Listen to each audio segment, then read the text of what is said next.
پیغمبر خدا گفتند روز قیامت وقتی قبرهای شما تیکه تیکه می شود و شما از داخل قبر وقتی که بیرون می شوید، رسول اکرم نزد عایشه صدیقه این سخن را می گوید: حفاتا عراتا مشاتا غرلا. پیغمبر خدا گفتند روز قیامت وقتی شما زنده می شوین و از قبر بیرون می شوین، شما حالت ده هستین که پایهای شما لیچ است، پایهای شما لوچ است، در پایهای شما هیچ پای افضالی نیست. عراتن، بدنهای شما لوچ است، در بدنهای شما لباس نیست. مشاتن، شما هیچ چیزی سواره در روز قیامت همراه خود ندارید. غرلن، اشاره کرد به سوی مردها که شما در حالتی هستین که حتی ختنه نکرده شده هستین. اگرچه در دنیا ختنه هم کرده باشین، روز قیامت شما در حالتی میخیزین که شما ختنه ناشده هستین. شرکت شفافرما داروهایی را پیشنهاد میکند که برای بیماری‌های درونی و بیرونی انسان دوا بخشند. از قبیل فشار بلند، گیمارید، بیماری‌های معده، روده، گرده، جگر، عضوهای هاضمه، درد گلو، راه نفس و غیره. اینچنین اگر شما بیماری‌های پوست دارید با مانند پسریاس، سفید شوی پوست، داغ‌های سیاه، پس داروهای شفافرما به شما کمک میرسانند. غیر از این اگر شما مشکل‌های اورولوژی و گینکولوژی داشته باشید، پس به شرکت شفافرما مراجعت نمایید و اینچنین مشورت طبی بگیرید. همچنین برای زیاد کردن ریش و موی سر، با قوت کردن مردانگی، داروهایی را با نمود کپسول و روغنی که به صدها در دوا دارند پیشنهاد می‌نمایند. السلام علیکم دوستان عزیز. آیا شما برای گذشتن از سرحد دشواری میکشید؟ مهلت حجت‌هایتان به آخر رسیده است. پس من برای شما خدمت رسانی شرکت نور محمد را پیشنهاد میکنم. با ماشین‌های نو و زمانوی، با باوری و اعتماد کامل توسط رانندگان مرد و زن، شما را از منزل استقامتیتان تا خط سرحد برده برای عبور مرز مساعدت می نمایند. یادآور می شویم که اگر شما از نام شبکه حاجی میرزا مراجعت نمایید، برایتان تخفیف ارائه کرده می شود. بسم الله الرحمن الرحیم. الحمد لله رب العالمين الذي بعث في الأميين رسولا منهم يتلو عليهم آياته ويزكيهم ويعلمهم الكتاب والحكمة وإن كانوا من قبل لفي ضلال مبين. والصلاة والسلام على من بعثه رحمة للعالمين وعلى آله وأصحابه والتابعين إلى يوم الدين. السلام عليكم ورحمة الله وبركاته. پیش از آنه که صحبت امروزه را برای شما اعلام کنیم و آغاز کنیم، میخواهم همراه شما دعا کنم و از پروردگار مهربان در این ساعتهایی که ساعت اجابت دعای بنده مؤمن است، از خداوند مغفرت گناه یکدیگر را طلب کنیم، برای بهبودی حیات و آخرتمان از پروردگار خود طلب کنیم. اللهم صل و سلم و بارک علیه. پروردگارا، این قدم هایی که برای ادا کردن این نماز فریضه به خانه از خانه های تو نهادیم، خدایا این قدم های ما را برای ما مبارک بگردان و خدایا در هر یک قدم ما حسنات کتابت بفرما و گناه های ما را مغفرت بفرما و خدایا ما را و اهل عیال ما را اهل هدایت بگردان و ما را در این دنیا پیروی آیه های قرآن و پیروی احادیث های حبیبت بگردان و در دل ما بندگانت پروردگارا محبت خودت را، محبت حبیبت را، محبت تمام اصحاب را جایگیر بگردان و خدایا مسجدهای ما را باز هم آبادتر بگردان و امت اسلام را پروردگارا در روی دنیا باز عددشان را زیادت بگردان و دین اسلام را بالای همه دینهای باطله و منسوخه خدایا غالب و استوار نگه بدار. و خدایا حالتی که ما از این دنیا سفر میکنیم با ما بهترین نعمت ایمان بر خداست همراه ما باشد و از فتنه های قبر خدایا ما را نجات بده و در روز قیامت از صف جمعه خانها، از صف نماز خانها، از صف نجات یافتگان سر برداشتن را موفق ما بگردان و خدایا سروران دولت ما را توفیقشان را رفیق بگردان، عمرشان را دراز بگردان و مراد و مطلوبهای نیکشان را خدایا حاصل بگردان. آمین یا رب العالمین.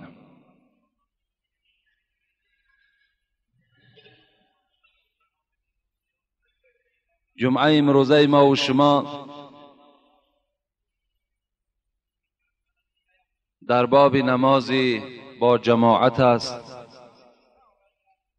و انشاءالله در تا گنجایش وقت با شما در این دایره صحبت میکنم و پیش از صحبت میخواهم یک عجیب بودن ایمان شما را از یک حکایه های دوره های رسول اکرم به شما خبر دهم. در حکایه ها می آید که بار حبیب خدا همراه تمام اصحاب خود، صحابه های خود از مدینه منوره بیرون شدند و در یک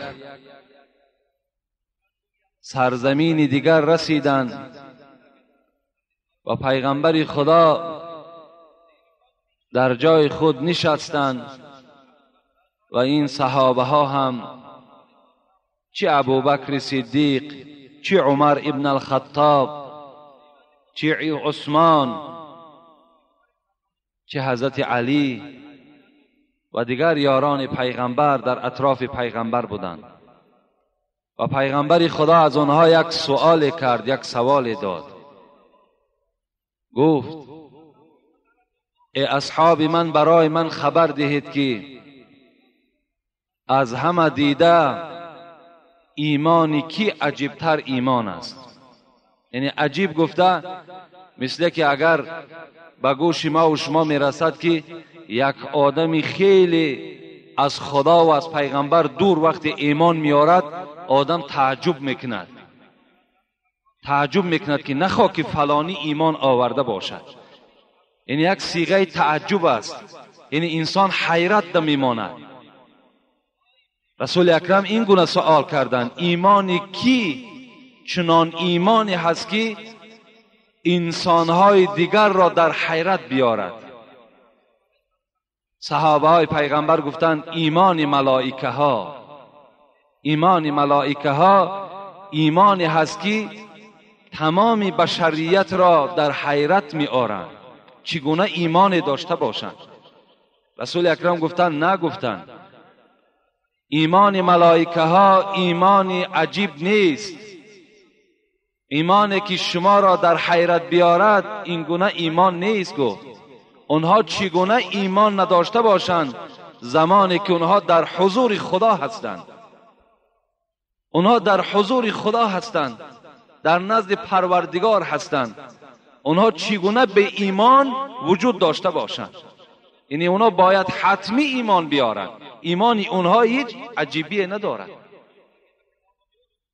صحابه گفتن پس ایمان ملائکه ها که ایمان عجیب نباشد، ایمان پیغمبرها ایمان عجیب است.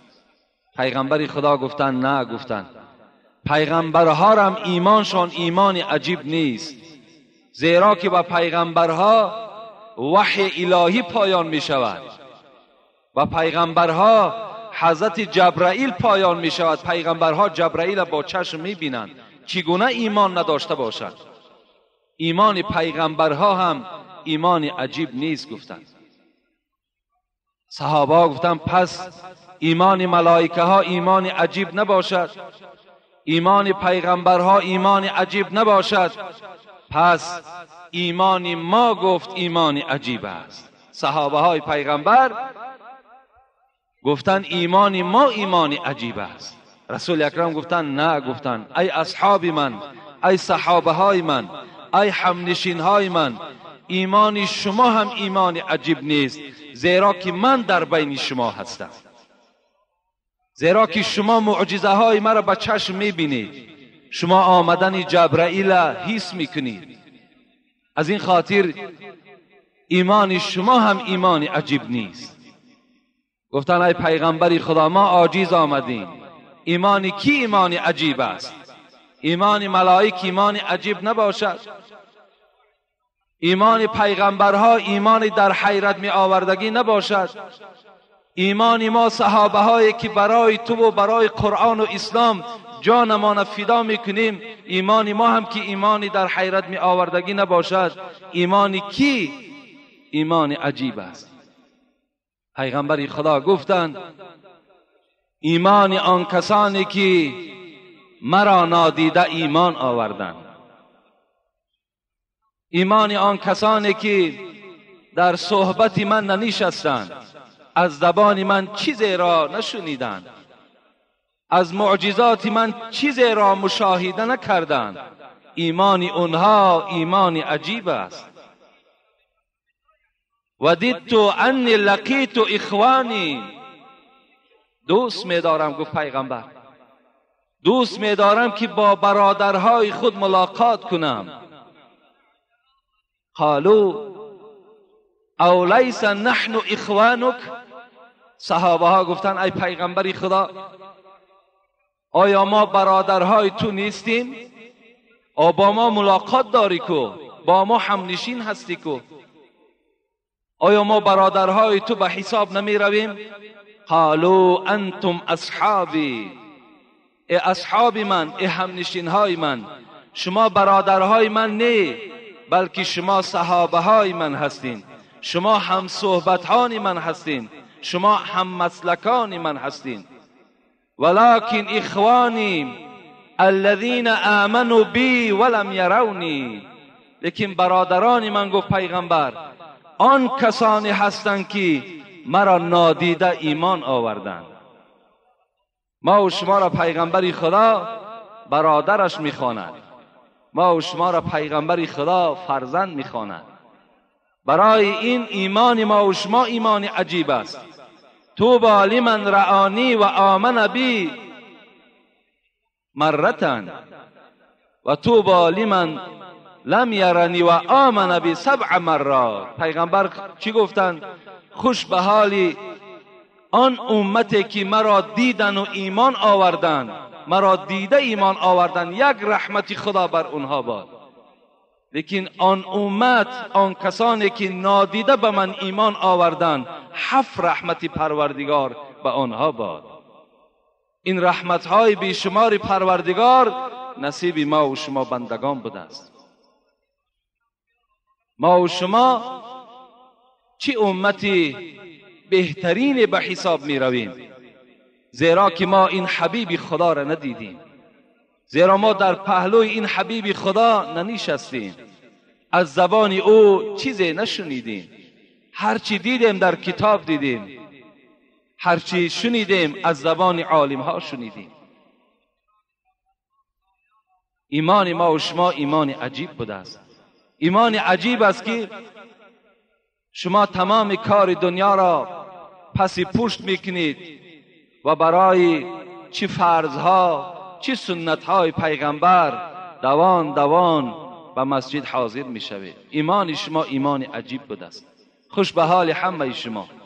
به این ایمانداریتان، به این امتی محمد صلی الله علیه و سلم بودنتان شما باید افتخار کنین، شما باید فخر کنین که اولا خداوند شما را مسلمان آفرید، مسلمان پیدا کرد، حیات مسلمانی را بر شما نصیب گردانید و از بهترین کتابهای خود که قرآن است خدا بر شما نصیب گردانید. باید در این شما افتخار داشته باشید، شما فخر کنید که بهترین امت هستید و به سوی پروردگار پناه طلب کنید که هزارها شکر به سوی تو که ما را یهودی نگردانیدی، ما را نصرانی نگردانیدی، ما را پیرو دین زردشت نکردی، ما را پیرو دیگر دینهای منسوخه و باطله نگردانیدی.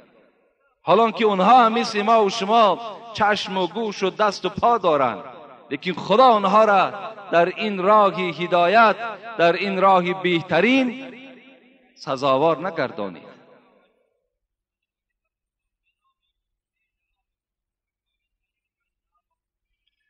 اعوذ بالله من الشیطان الرجیم. بسم الله الرحمن الرحیم.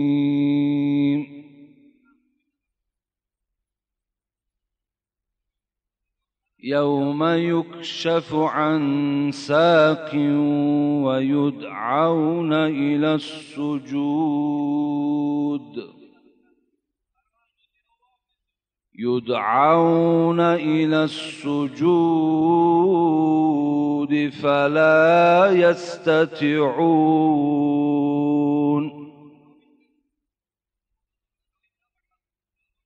خاشعة أبصارهم ترهقهم ذلة وقد كانوا يدعون إلى السجود، وقد كانوا يدعون إلى السجود وهم سالمون. صدق الله العظیم. این آیه هایی که الحال تلاوت کردیم از سوره مبارکه قلم است که در پاره 29 از قرآن واقع است و میخواهم که من با شرح این آیت ها امروزه موعظه را انجام دهم.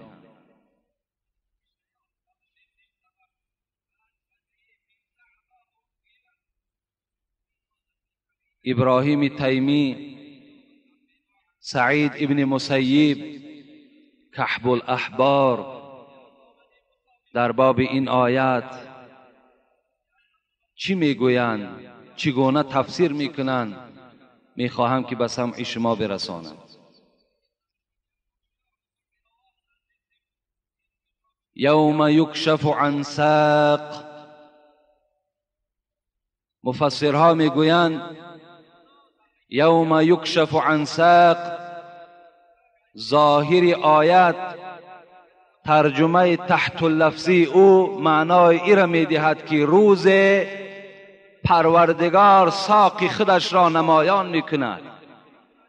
ساق این از زیر همین زانو پایان ساق است. مفسران میگویند روز قیامت پروردگار ساق خودش را در میدان محشر ظاهر میکند، نشان میدهد. بعضی مفسرها بر این رفتند که پروردگار از جسم منزه است، خداوند را به جسم تشبیه دادن غلط است، به ساق و به دست و به پای از اینها پروردگار منزه پاک از خالی است. بعضی ها تفسیر کردن یوم یکشف عن ساق معنای این دارد که روز قیامت یک نور روشن می شود، لیکن اکثر مفسرین یوم یکشف عن ساق را با چی تحلیل کردن؟ کشف الامر عن ساقی. عرب ها میگویند کار ساقی خودش را برهنه کرد. مفسران میگویند که یوم یکشف عن ساق این نه از ظاهر کردن ساق پروردگار است و نه از روشنی نور است، بلکه از دشواری آن روز قیامت است. روز قیامت را مفسران در زیر این آیت تحلیل کردند که چی یک روز دشواری هست، چی یک روز هولناکی هست، چی یک روز دهشتی هست که شاید که شما چی در لنتها و چی در دیسک ها و تماشا کرده باشین که یک لحظه های که ساخته از مخلوق پروردگار است که از این دم دشوارتر و سنگینتر است آن روز. مفسرای قرآن گفتند یوم یکشف عن ساق این از روز دشواری قیامت را نشان می‌دهد. یا ایها الناس اتقوا ربکم واخشوا یوما لا یجزی والد عن ولده ولا مولود هو جاز عن والده شیئا. خدا خبر می‌دهد آن روز چنان روزی هست که فرزند برای کمک کردن پدرش هیچ قوت ندارد، هیچ شرایط ندارد و پدر هم برای نجات دادن فرزندهاش هم هیچ شرایط ندارد، بلکه یوم یفر المرء من اخی و امه و ابی و صاحبتی و بنی لكل امرئ منهم یومئذ شأن یغنی. بلکه خدا میگوید آن روز چنان روزی هست که تا جایی که پدر بالای سری فرزند خود سیله کند، فرزند خود در آغوش گیرد، تا جایی که فرزند پدر خود در آغوش گیرد، بلکه از یکدیگر جدا میشوند و میگریزند. پدر راه گریزش دیگر راه است، فرزند راه گریزش دیگر راه است، مادر راه گریزش دیگر راه است، دختری او دیگر راه را برای خود پیشه میکند. هر کس هر یک راهی را برای گریز برای خود انتخاب میکند.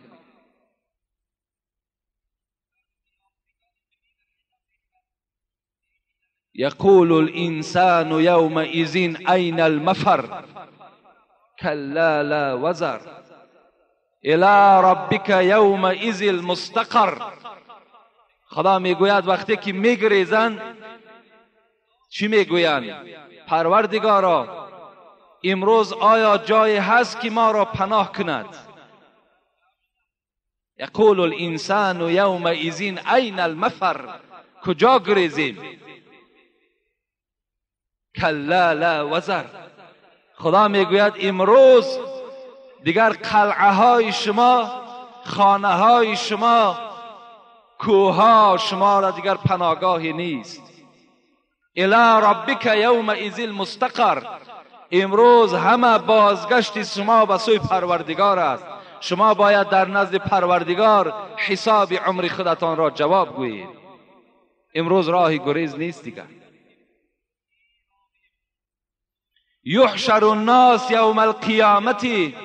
پیغمبری خدا گفتند روز قیامت وقتی قبرهای شما تیکه تیکه می شود و شما از داخل قبر وقتی که بیرون می شوید، رسول اکرم نزد عایشه صدیقه این سخن را می گوید حفاتا عراتا مشاتا غرلا. پیغمبر خدا گفتند روز قیامت وقتی شما زنده می شوین و از قبر بیرون می شوین، شما حالت ده هستین که پایهای شما لیچ است، پایهای شما لوچ است، در پایهای شما هیچ پای افضالی نیست. عراتا بدنهای شما لوچ است، در بدنهای شما لباس نیست. مشاتن، شما هیچ چیزی سواره در روز قیامت همراه خود ندارید. غرلن، اشاره کرد به سوی مردها که شما در حالتی هستین که حتی ختنه نکرده شده هستین. اگرچه در دنیا ختنه هم کرده باشین، روز قیامت شما در حالتی میخیزین که شما ختنه نشده هستین.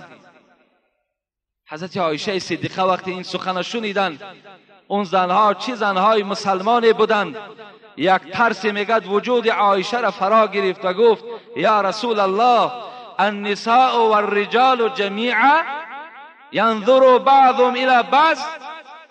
ای حبیبی خدا، شما گفتید که مردها و زنها همه در حالت عریان از جا میخیزند، یکدیگر را نظر میکنند.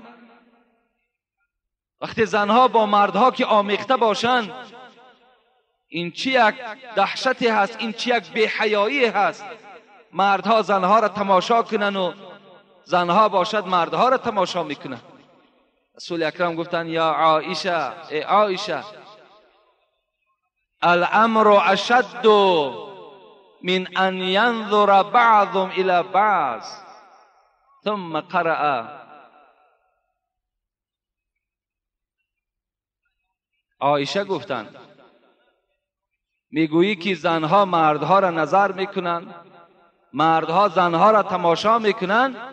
الامر اشد، آن روز گفت چنان روز دهشتی هست، آن روز گفت چنان روز هولناکی هست که انسان در پهلوی بدای خود را نمیشناسد کی هست و نظرم نمیکند.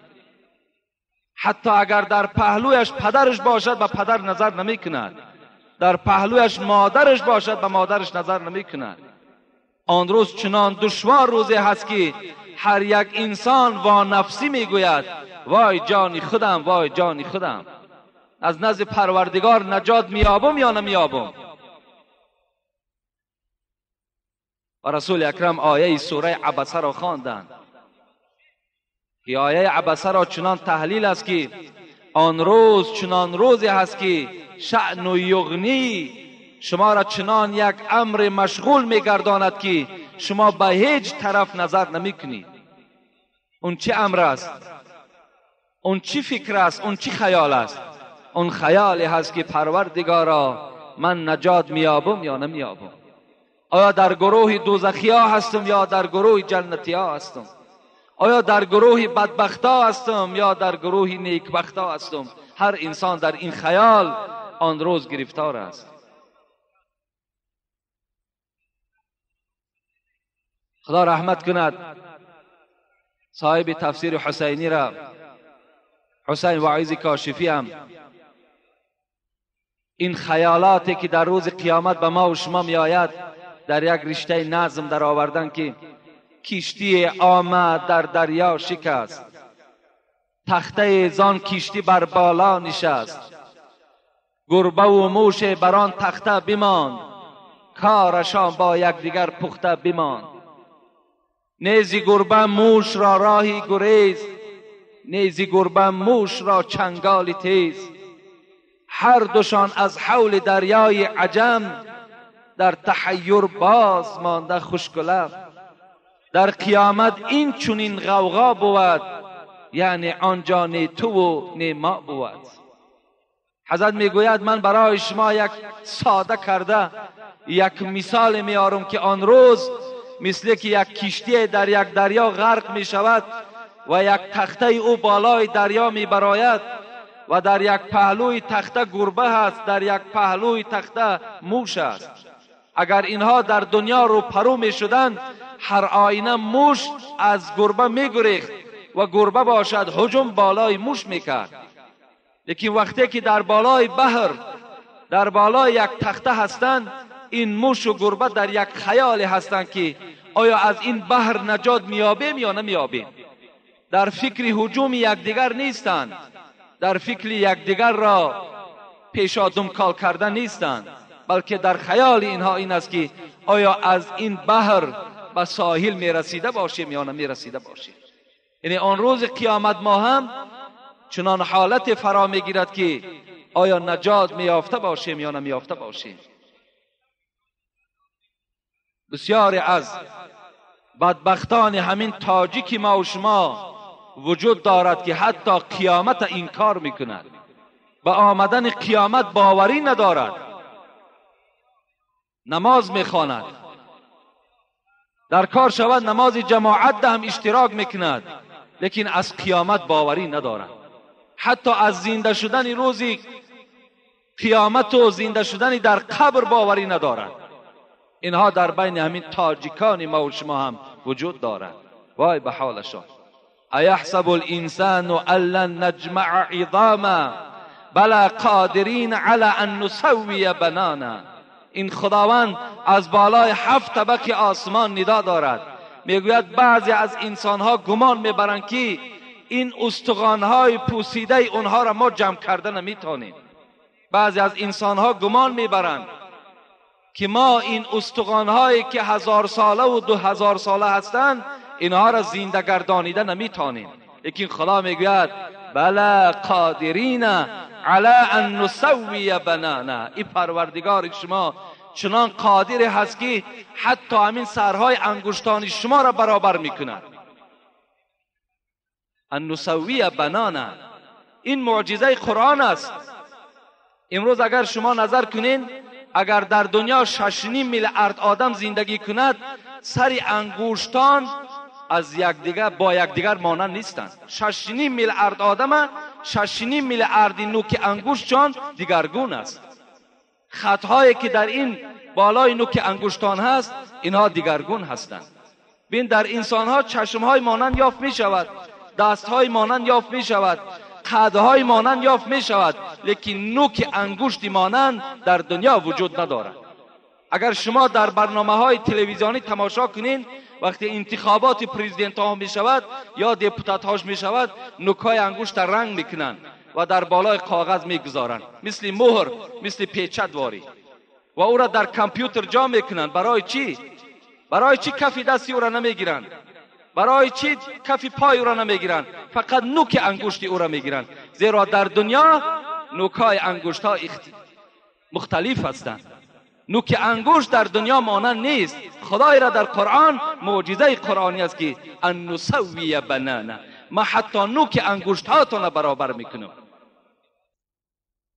اون خداوند فریاد میزد است، ندا میکرده است. چی ندا میکرده است؟ ندا میکرده است که پروردگارتان را سجده کنید. یدعون الی السجود فلا یستطیعون. لیکن یک گروه انسان ها خداوند را در روز قیامت سجده کرده نمیتونند. خدا میگوید طایفه های هستند که خداوند را در روز قیامت که روزی هست که فقط رحمت الهی در کار است، همان روز برخی از بندگان خداوند را سجده کرده نمیتونستند. برای چی نمیتونند؟ مفسران میگویند که همون انسانهای سجده کرده نمیتونند که میانهای اونها همان ستون مهره که امروز چقدر به آسانی خم و راست میشود، این ستون مهره ها یخ میکنند، یک لخت میشوند، دیگر راست میماند. سجده کرده پروردگار نمیتواند. برای چی نمیتواند؟ یوم یکشف عن ساق و یدعون الی السجود فلا یستطیعون خاشعة ابصارهم ترهقهم ذلة. وقتی که خداوند میگوید سجده کرده که نمیتوانند، چگونه آنها را یک خجالت فرو میگیرد، چشمهاشان میشکند، چشمها را پیش سینه ها را نظر میکنند و یک ذلت، یک خاری آنها را فرا میگیرد. چگونه ای که در دنیا یک آدم ما و شما در بالای جنایتش به دست میگیریم، در بالای زیناکاری به دست میغلطد، یا بینماز است، در بین مردم خجالت است، از این ده هم خجالت وزنین در روز قیامت همو انسانهای را فرا میگرفت است که در محشرگاه پروردگار را سجده کرد.